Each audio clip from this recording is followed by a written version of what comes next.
Focus on the lens, back to my face. Focus on the lens, back to my face. This is my first camera with phase detect autofocus, so please bear with me.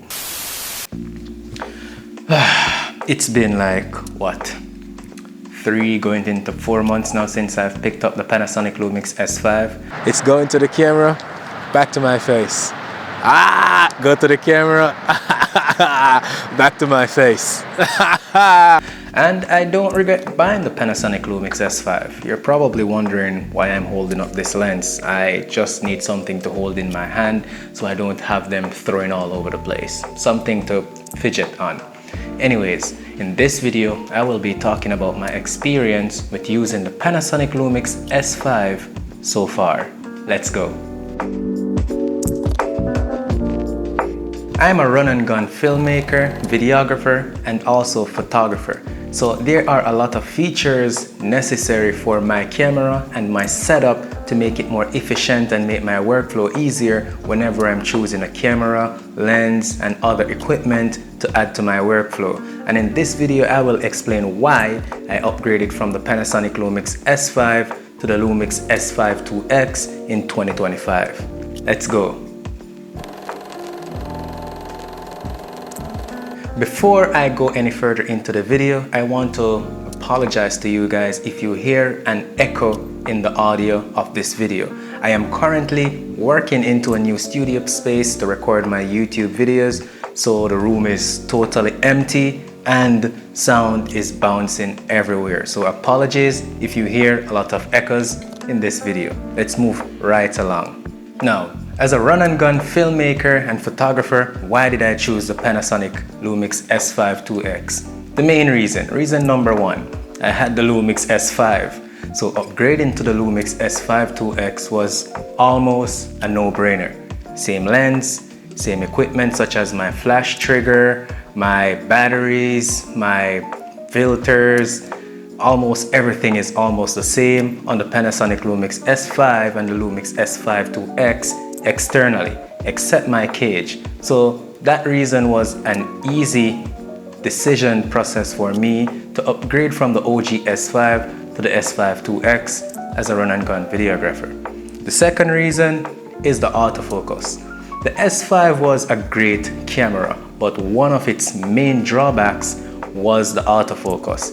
It worked, it grabbed onto my face whenever I was making my videos for YouTube, shooting my music videos, my talking headshots for clients, interviews. I could lock it onto the subject or easily switch to manual focus. But sometimes when I'm doing complex shot, like a lot of people in the scene, but I want it to lock onto one person, if I'm sitting down but there's a lot of movement like this, I put the lens up to the screen, then go back to my face, then put the lens up to the screen, then go back to my face. The Lumix S5 was a bit slow to execute those kind of autofocus scenarios. So when I saw Panasonic announce phase detect autofocus for the Lumix S5 II and X5 IIX, it was a no-brainer. Reason number 3, this thing that I'm shooting on the S5 IIX shoots ProRes RAW internally. Like, there's not a lot of cameras for $2,000 and less on the market that can do this. That's insane. ProRes RAW internally inside this thing that's recording this video, ProRes RAW. The next point, it shoots up to 6K resolution, also internally. I mean, the OG S5 could shoot 6K and also could get ProRes RAW, but you would have to use the Atomos Ninja V external recorder. The OG S5 was also able to push Blackmagic RAW, but using the Blackmagic external recorder. This can do that as well. It can shoot ProRes internally, but also shoot Blackmagic RAW using the Blackmagic external recorder. So that's also a plus. If I want to shoot ProRes to make it lighter on my editing system, I just shoot in ProRes. It's more storage, but here's the other caveat to add to the list. It records directly to an SSD externally attached using the USB Type-C port. The OG S5 couldn't do that. And there's a lot of cameras on the market within this price range which still cannot do that. And we all know an SSD is cheaper than most CF Express cards. I can go pick up a Samsung T7 or a T5 for like $100, $150, depending on the storage. A lot of, even a UHS Type 2 card costs like $120. I can get a 1 terabyte SSD for $120 with a faster read and write speed. So come on, this is a no-brainer in which camera you should take up for the price point. And then there's the color space, Vlog, especially for my video work, because who's going to shoot in log profile for photos? Vlog is so easy to color, and the colors so much, they pop. Like, it's 10-bit, I know, 10-bit, it's some billion colors, but the colors coming from Lumix is out of this world. I'm not exaggerating, I'm not sponsored by Lumix, but they just look really nice. Like, this is the log format, flat, and then color corrected, and then this is my personal grade. And it is so easy. I use the conversion LUT, then I do my adjustments for my exposure, yada yada yada, and then I add my creative LUT. The creative LUT I'm using is the immersion LUT pack from Gamut, link in my description. And that's it. I don't have to do any deep coloring. I don't have to get DaVinci Resolve to learn a brand new software just to color my videos to look this good. So that's another pointer why I chose the Lumix S5 IIX. And the Vlog on the S5 is almost the same to this. I was getting beautiful colors on the S5, so transferring all the knowledge and my editing workflow to the S5 IIX was easy.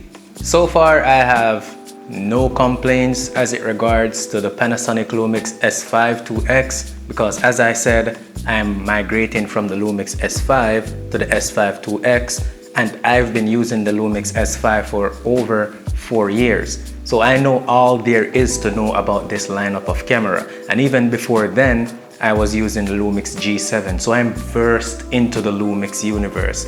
So using the S5 is like the back of my hand to me.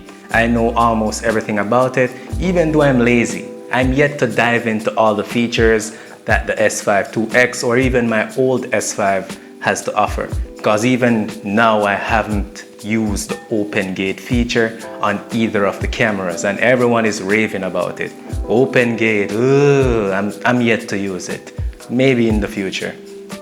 As it relates to photography, I still use my OG S5 for all my photography work. I will only snap 1 or 2 photos on my Lumix S5 IIX if my S5 is far out of my reach and I already have my S5 IIX rigged up, powered on, and ready to take a photo.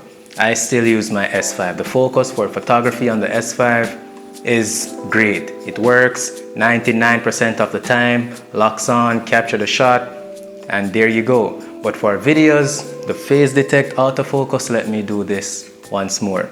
Focus on the lens, back to my face. Focus on the lens, back to my face. This is my first camera with phase detect autofocus, so please bear with me. This is the reason I always run to the S5 IIX for video work. The phase detect autofocus, and not my OG S5. I use it as a B cam though, but whenever I'm shooting videos of myself talking or I'm run and gunning, the only person solo, the S5 IIX for my videos. I'm Chevaughn Beckford, and if you found this video interesting, hit the like button so the algorithm can like me and I keep creating content like these and don't get depressed and stop making videos because my videos aren't getting any views. Shout out to my 1,000 viewers who are always watching my videos. I love you guys. And if you haven't subscribed to the channel, hit the subscribe button now, because 95% of my viewers are not subscribed to the channel. Come on, help a brother out. Help me to be popular so I can show you guys videos about how to make your photography and video game yeah, for free. So hit the subscribe button, hit the like button, and yeah, stay tuned for more Lumix stuff. And also, if you want to get the Gamut immersion LUT pack or any LUT pack from Gamut, affiliate link in the description at no extra cost to you. Also, to all my viewers watching this video, if you want 10% off Dehancer, use code ChevBeck when checking out and you will get 10% off of your Dehancer purchase from Dehancer Film Emulation. I'm an affiliate, no extra cost to you of course. ChevBeck while checking out, link in the description. I'm gonna sign out for real this time. I'm Chevaughn Beckford, signing out. See you guys.